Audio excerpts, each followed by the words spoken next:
আপনি যদি হাদি ভাইয়ের এই কে হামলা করেছে তা যদি আপনি না বের করতে পারেন, আপনি দ্রুত পদত্যাগ করুন, না হলে ছাত্র জনতা আপনাকে টেনে হিচড়ে আপনাকে নামাবে। সাংবাদিক ভাইয়েরা, আপনারা দেখতে পেয়েছেন গত শুক্রবার কিভাবে ন্যাক্কারজনকভাবে আমাদের হাদি ভাইয়ের উপর হামলা করা হয়েছে।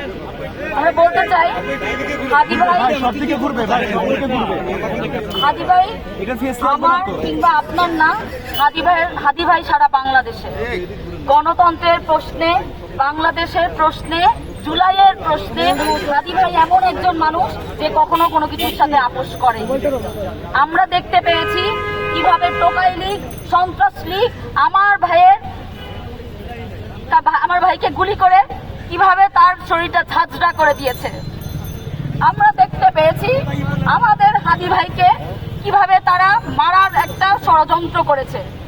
আল্লাহর অশেষ রহমতে এখনো হাদি ভাই বেঁচে আছেন। আমরা দেশবাসীর কাছে এবং সকলের কাছে রিকোয়েস্ট করব, আপনারা হাদি ভাইয়ের জন্য দোয়া করবেন। হাদি ভাই আসলে কোনো ইন্ডিভিজুয়াল মানুষ না, তিনি একজন আইডিয়া। আপনারা একটা ইন্ডিভিজুয়াল মানুষকে সরিয়ে দিতে পারেন, কিন্তু তার আইডিয়াকে সরিয়ে দিতে পারেন না। একটা ইন্ডিভিজুয়াল মানুষ হয়েও সে বাংলাদেশের প্রতিটা মানুষের, প্রতিটা ঘরের বুকে এমন ভাবে জায়গা করে নিয়েছে, আস্থা করে নিয়েছে। এখন হাদি ভাইয়ের যে অবস্থা, আমরা সেটা আসলে কোনোভাবে অ্যাকসেপ্টেবল না। জুলাইয়ের একজন সম্মুখ সারির যোদ্ধা হয়ে তার উপর যেভাবে আক্রোশহীনভাবে হামলা করা হয়েছে, সেটা আমরা কেউই এক্সপেক্ট করতে পারি না। এবং আমি স্বরাষ্ট্র উপদেষ্টাকে একটা কথা বলতে চাই, এর আগেও বলেছিলাম, আলুর মাংসের মধ্যে আলু বেশি, এইটা বেশি খোঁজা জরুরি, নাকি এই হাদি ভাইয়ের উপর কারা হামলা করেছে তাদেরকে খোঁজা বেশি জরুরি?